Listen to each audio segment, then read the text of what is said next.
As we all know, Ludo is a game played by children, the elderly, youth, and virtually every member of the family. But little do they know that it has a history that dates back to the 6th century, when it was also known as Chaupar. Yes, the same Chaupar that Dharmaraj Yudhishthir played, losing his kingdom, wife and brothers to the Kauravas, leading to the great war of Kurukshetra in Mahabharata. So, how did such a popular game from ancient India travel the world? Let's explore.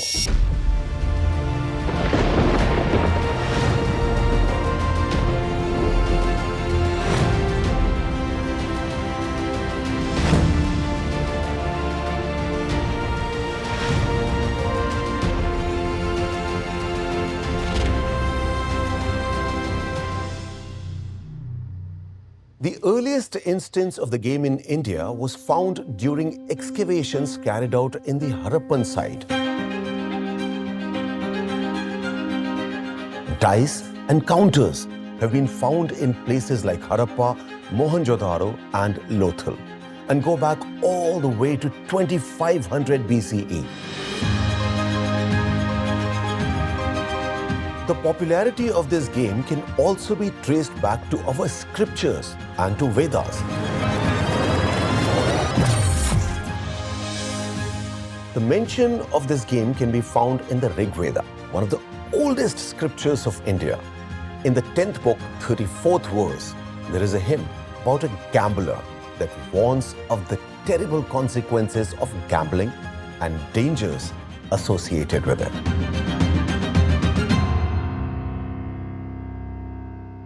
Similarly, Lord Buddha also warned against playing a board game called Ashtapada in the Buddhist scripture Vinay Pitaka.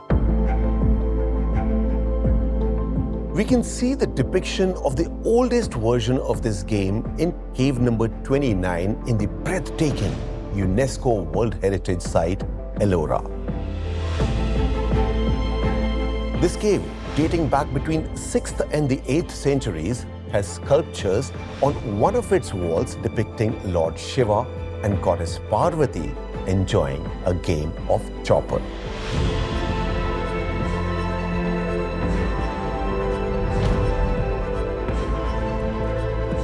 However, the most detailed description of the game and how it was played in the medieval times comes from Mughal Emperor Akbar's biographer Abul Fazl in the Ain-e-Akbari.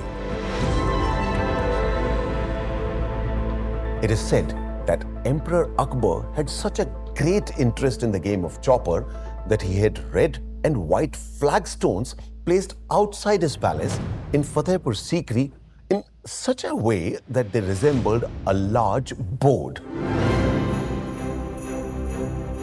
Here, Chaupar was given an interesting twist. Instead of counters, slaves were made to stand as per the instructions they received from the players. They would move forward accordingly. This board can still be seen in Fatehpur Sikri today. Slowly and gradually, this game started to be liked by everyone, including the women of the royal harem, as well as gained popularity in the Rajput courts. This game from India later caught the attention of the British, from where it spread throughout the world. It was sold in America and Europe under the brand name The Game of India. In 1860, Jacques and Son created a game called Pachisi. A few years later, in 1874, a US company called E.G. & Co. trademarked the game as Pachisi, which became America's best-selling game for a long time until the advent of Monopoly in 1935. In 1896, Pachisi received its modern name Ludo, which means I play in Latin. The game was made easier by reducing the squares from 8 to just 4, making it more accessible to play. This directly benefited children, as they could also enjoy this game.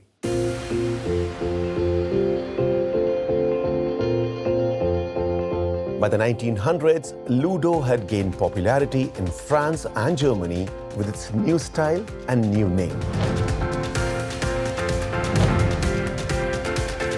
It is puzzling that a game that was born in India became popular only after it traveled the world before returning to its country of origin in the form of Ludo in 1950.